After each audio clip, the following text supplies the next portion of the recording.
This lecture is about sequent calculus for classical logic. So we will develop a sequent calculus shown over here for classical logic. So the key to formulating sequent calculus is to identify the right form of a sequent. In the case of constructive logic, we use this form of sequent, gamma arrow C, where gamma is a collection of formulas. And we cannot use this sequent for classical logic, and we have to find the right form of a sequent for classical logic.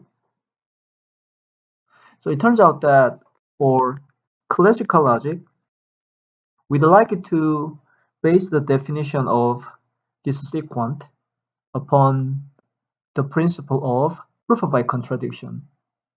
So we are going to use this form of sequent, gamma double arrow delta, where gamma is a collection of formulas, and also delta is a collection of formulas. So compared with the previous form of sequent here, we see that the left-hand side is the same. It's just a bunch of formulas. But the right-hand side is different. In the case of constructive logic, the right-hand side is a single formula. But in the case of classical logic, the right-hand side is a collection of formulas. So we allow multiple formulas in the right side. And the interpretation is also very different. In the case of constructive logic, the interpretation was gamma is a collection of neutral judgments. So we have, in the case of this, so in this case, gamma is interpreted as A1 down arrow through AN down arrow, and C is interpreted as C up arrow. So this is the constructive logic. But in the case of classical logic, the interpretation is based on proof by contradiction. So for every formula in gamma, we make an assumption of truth judgment. So gamma is interpreted as assumption of A1 true through AN true. And for delta, we make assumptions of B1 false through BM false. So that's the difference. That's the main difference. For gamma, we make assumptions of truth judgment. And for delta, we make assumptions of falsehood judgment. And this sequent, gamma double arrow delta, means from these assumptions, we can produce logical contradiction.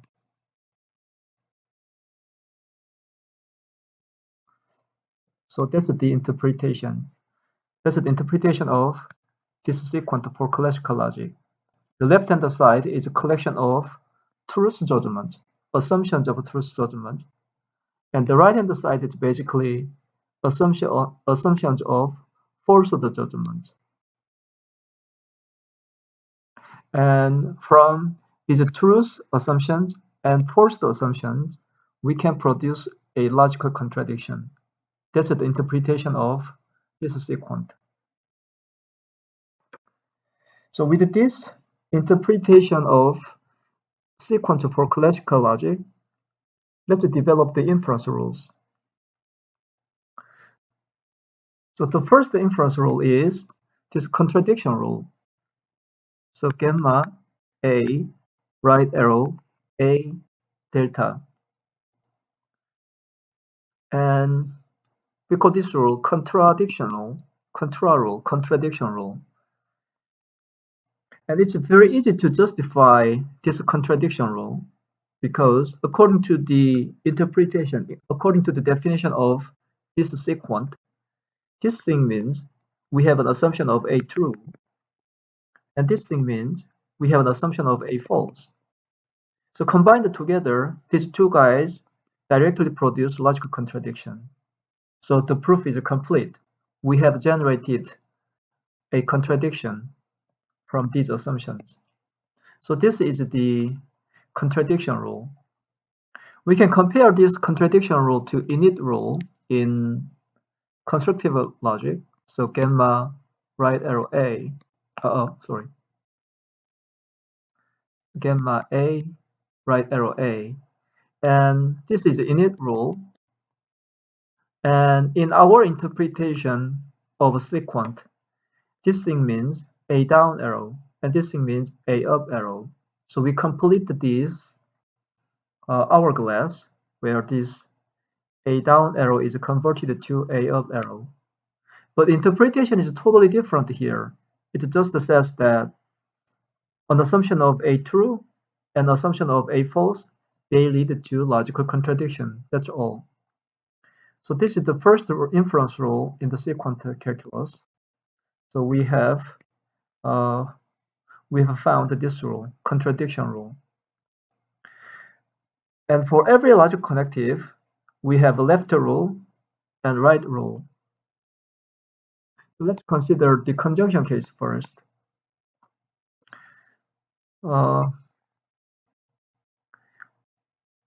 If this conjunction appears in the left-hand side, this thing means, according to our definition of this sequent, it means A conjunction B true.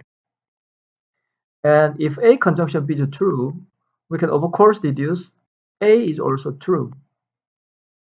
That's the meaning of a conjunction. So therefore, we can introduce an additional assumption of A true. So we move upward and introduce A true as new assumption. So this is conjunction left rule, and we focus on the left formula here. So it's a conjunction left. And there's a symmetry case, conjunction left rule, but this time we focus on the right formula. This is a conjunction left rule, right. So we have gamma, A conjunction B, B right arrow, delta.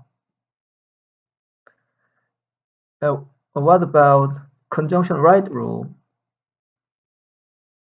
Gamma right arrow, A conjunction B, delta. This time, according to our definition of a sequent, this is interpreted as A conjunction B false. And if you think about the meaning of A conjunction B false, it means that either A is false or B is false. Now, from these assumptions, we'd like to create a logical contradiction. And there are two possibilities. The first, A is false, and the second, B is false. So in order to produce logical contradiction, we have to deal with both cases. In other words, we have to generate a logical contradiction from this case and also from this case. So therefore, now the premise contains two new sequences.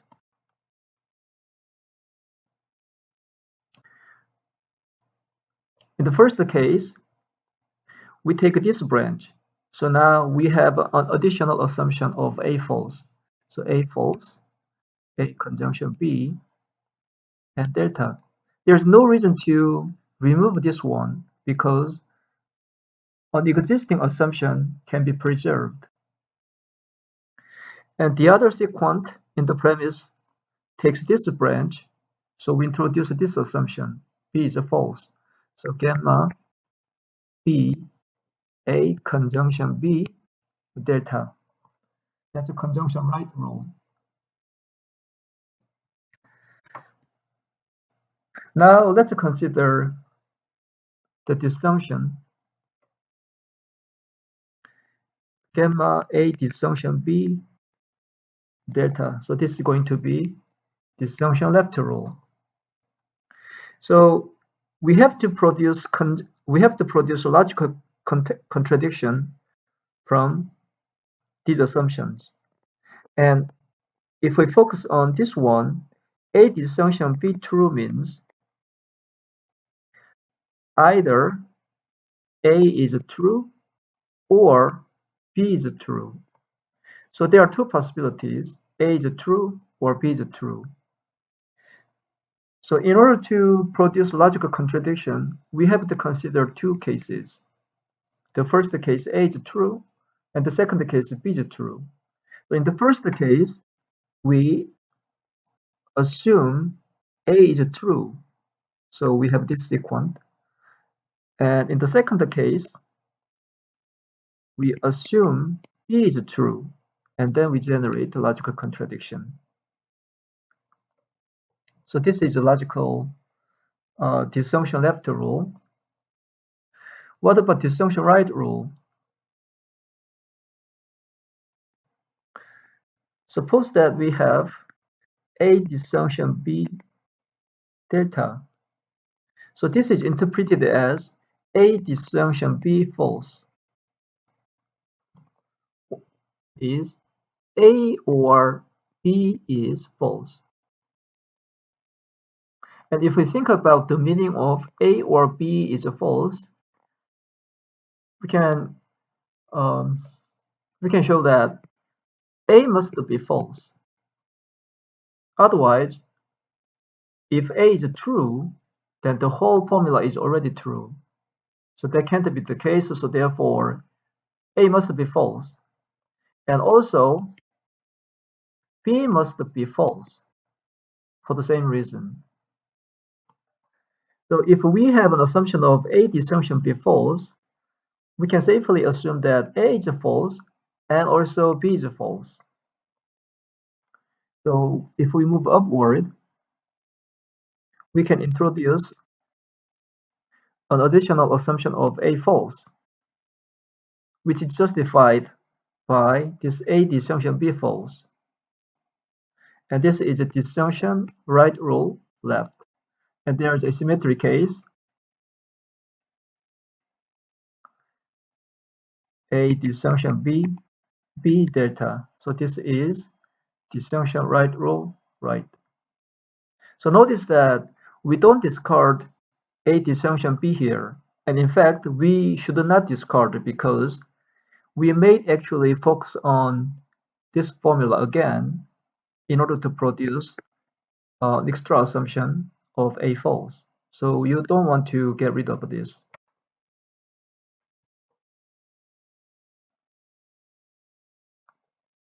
However, in this case, in practice, you don't actually need this A disjunction B here because we have a stronger formula, A true. A true always implies A disjunction B true. So it's okay to remove this formula, but for consistency, we leave this formula in the premise.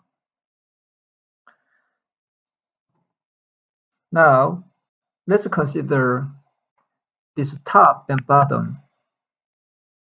If top appears on the left side, there's nothing we can do about it because top true is always guaranteed. So there's nothing we can do about this top, the formula top appearing in the left side.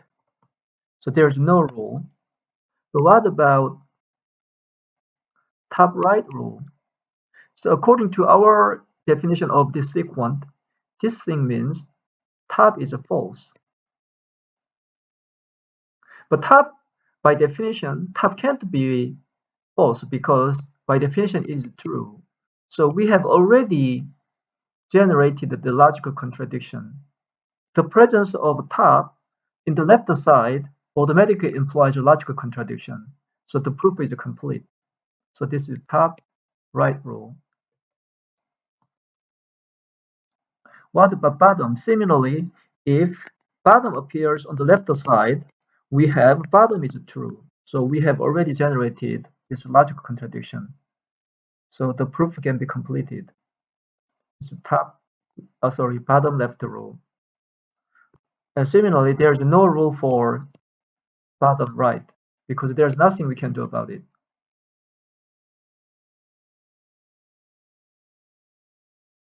So finally, we need these inference rules for implication. But it turns out that in classical logic, we already have conjunction, disjunction, and top and bottom. And it turns out that we don't need this implication. But let's first consider, I missed this negation. So let's consider negation. So what happens if negation appears on the left side? Well, negation A true means that our interpretation of negation is, well, negation A true means A is a false. That's how we internalize the knowledge of A being false using this negation, the logical connective negation. So if we move upward, we can generate a new assumption. A is false. So we move upward and we assume A is false. So A is false and we try to generate a logical contradiction. Again, notice that we don't actually get rid of this negation A. It's okay to get rid of this negation A because now we have A false as an assumption. But for consistency, we keep this formula on the left side. So this is going to be negation left rule. And what about negation right rule? It's completely symmetric because if we have negation A false, it means A is true. So these two statements are logically equivalent. So therefore, if we move upward, we can introduce a new assumption, A true, from this one. So these two inference rules are completely symmetric. Now we have finished all the inference rules for these logical connectives. And it remains to formulate inference rules for implication. But it turns out that in classical logic, there's no notion of implication because we have this conjunction, disjunction, top and bottom, and negation. And this A implies B is actually defined as negation A, disjunction B. So there's no notion of logical implication in classical logic. It's just defined as negation A, disjunction B, partially because we have this law of excluded middle, A or negation A. So for every formula, we have A, disjunction, negation A. So if we have negation A, it's a negation A. If we have A, this thing means we have a B. So this thing means basically we have a B disjunction negation A or negation A disjunction B. So the bottom line is that in the case of a classical logic, we don't need this extra logical connective implication because this notational definition, this definition A implies B defined as negation A disjunction B. This definition is enough. So if we go back to the system of sequential calculus, we have these two inference rules. But there's nothing interesting in these two rules because these rules are directly derived from the definition A implies B is defined as negation A or B.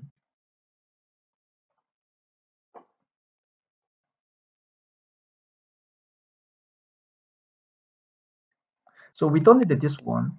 You can define this one in terms of negation and disjunction. And perhaps the students have already learned this de Morgan's law. So we have this de Morgan's law, which allows us to further simplify the presentation. So for example, in the presence of a conjunction, we can define disjunction. In terms of this conjunction, for example, A disjunction B is, in classical logic, well, this is logically equivalent to double negation of A disjunction B, and we apply this De Morgan's law, and we have negation A, conjunction, negation B. So it turns out that even this disjunction can be derived from the combination of conjunction and negation, and vice versa. That is, if we start with this disjunction, you can actually define conjunction in terms of disjunction. So we only need one of these two. And in the presence of negation, for the same reason, we need only one of these two, top and bottom. If you have a top, you can define bottom as the negation of top, and vice versa. So perhaps you can get rid of this one, and perhaps you can get rid of this one.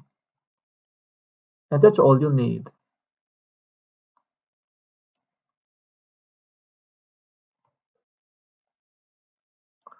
Now, let's investigate the methodological properties of the sequent calculus. First, structure properties. So we have weakening and contraction. So weakening is if we have gamma double arrow delta, and we can weaken either the left side, producing this one, or we can weaken on the right side with this one. This is weakening. What about contradiction? If we have two copies of formula A on the left side, we can contract them into a single copy. And similarly, on the right side, if we have two copies of the same formula on the right side, then we can contract it. And finally, we can discuss this cut rule, or the admissibility of cut rule.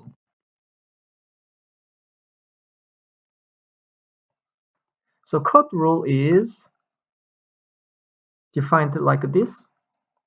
If you have a delta on the right hand side, if you have a on the left side, then you can apply this cut rule. So you can actually apply cut. So you actually cut it away and cut it away to produce gamma double arrow delta. This is the cut rule. So if you read this rule top down, the interpretation is almost the same as in constructive logic. You generate something and then use this something as an assumption. So you just apply cut. Okay, if you find the same formula on the right side, on the left side, then you can cut it away. That's the idea. But this principle of proof by contradiction or law of excluded middle always permeates the presentation of sequent calculus, actually the presentation of classical logic. So for example, if we read this rule bottom up, it precisely coincides with the interpretation of the law of excluded middle. So law of excluded middle says, for every formula A, we can have A or disjunction A for free. So this is true. So you can add this assumption for free at any time. So that means that you can imagine that there is an extra assumption A disjunction negation A, which is invisible, but it's there. Now suppose that we apply, actually we focus on this formula and then get rid of this disjunction and negation. When you focus on this disjunction, you create these two sequence. And when you focus on this negation, actually the formula A is moved from negation A is eliminated, and we generate A on the right side.